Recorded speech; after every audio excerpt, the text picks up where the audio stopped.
So welcome back to another video. In today's video, I'll speak about basically the troubles I had when I had my Tourette's, even though I still have them, but they're not as bad as they used to be. So the number one problem was pretty much tripping over myself, especially when I used to go for runs.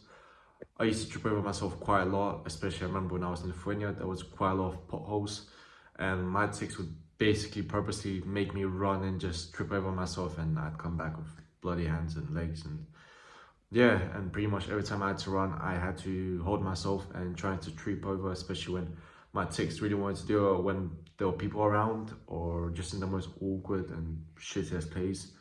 So that was one of the biggest problems. And then pretty much same thing in football.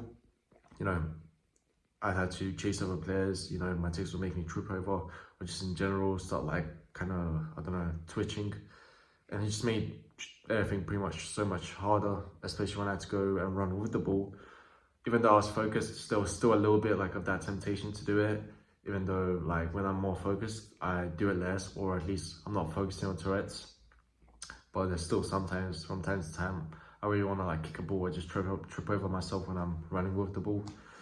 Wanted to cut myself quite a lot.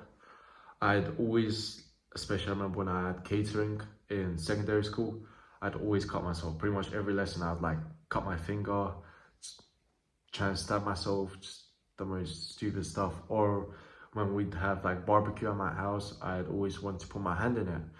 And yeah, that was pretty much it. My dad used to give me like a stick so I don't put my hand in the fire, but when it's easy to do, just put your hand in the fire. My tics are quite hard, to hold them.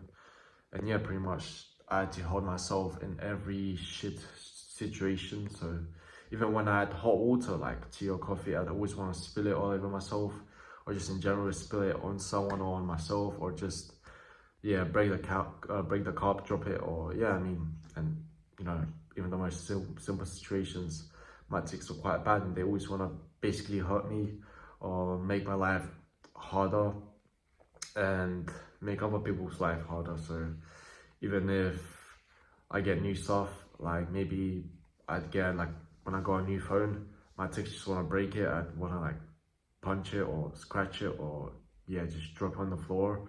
Or like new shoes, I'd always want to like I'd always scrape them like across the ground, and obviously that makes the pad, fucks up the pad. And yeah, sometimes I'd like in my Converses right now, one pad is basically more rubbed off than the other, and yeah, it just looks shit. I could actually like feel the ground like every rock now, so that makes everything so much harder.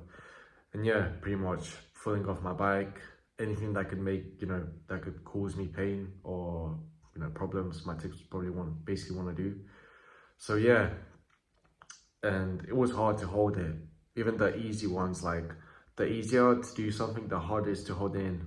Put my hand in fire, cut myself. It's much harder than, for example, when I'm running with the ball, when I have to focus more than one thing. When it's just my focus goes on put my hand in the fire, it's pretty easy to do it. My tics, could easily put my hand in the fire, or cut myself, or spill the hot water on myself. So yeah, and I had to basically survive that for the last like 10 years. And yeah, hope you enjoyed this video. Hopefully you could maybe relate if you have Tourette's, and yeah, I hope to see you in the next one.